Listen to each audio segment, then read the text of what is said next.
Hello, അഹമ്മദാബാദിൽ 2-3 ദിവസമായിട്ട് നല്ലപോലെ ക്ലൈമറ്റ് ചേഞ്ച് ആയിട്ടുണ്ട് കേട്ടോ. നല്ല മഴയാണ്. അതിന്റെ ഭാഗമായിട്ടാണ് ഞാൻ ഈ പുതപ്പിന്റെ ഉള്ളിൽ നത്ത് കുത്തി കണക്കിരിക്കുന്നത് കേട്ടോ. നല്ല അസല പനി പിടിച്ചു കേസ്. മാത്രമല്ല ഇന്ന് തൊട്ട് നമ്മൾ ഒരു പുതിയൊരു കാര്യം സ്റ്റാർട്ട് ചെയ്യാൻ വേണ്ടി പോവാണ്. അതെന്താണെന്നുള്ളത് ഞാൻ ഇപ്പൊ പറഞ്ഞു തരാം കേട്ടോ.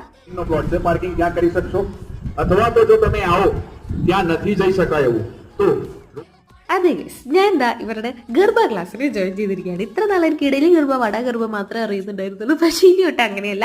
ഇവരുടെ നവരാത്രി വരാണല്ലോ. അപ്പൊ നവരാത്രിയുടെ ഭാഗമായിട്ട് ഞാൻ ഗർഭ ക്ലാസ്സിന് ജോയിൻ ചെയ്തേക്കാണ്ട് 40 ദിവസത്തെ ക്ലാസ് ആണ്. ചെറിയ കുട്ടികൾ മുതൽ വലിയ ആൾക്കാർ വരുന്നുണ്ട് കേട്ടോ ക്ലാസ്സിൽ. ഫസ്റ്റ് ഡേ തന്നെ വാമപ്പും ബേസിക് സ്റ്റെപ്സ് എന്നാണ് സ്റ്റാർട്ട് ചെയ്തിട്ടുള്ളത്. ഞാൻ ഭയങ്കര എക്സൈറ്റഡ് ആണ്. ബാക്കി വിശേഷങ്ങൾ ഞാൻ പറയാട്ടോ വീഡിയോയിൽ.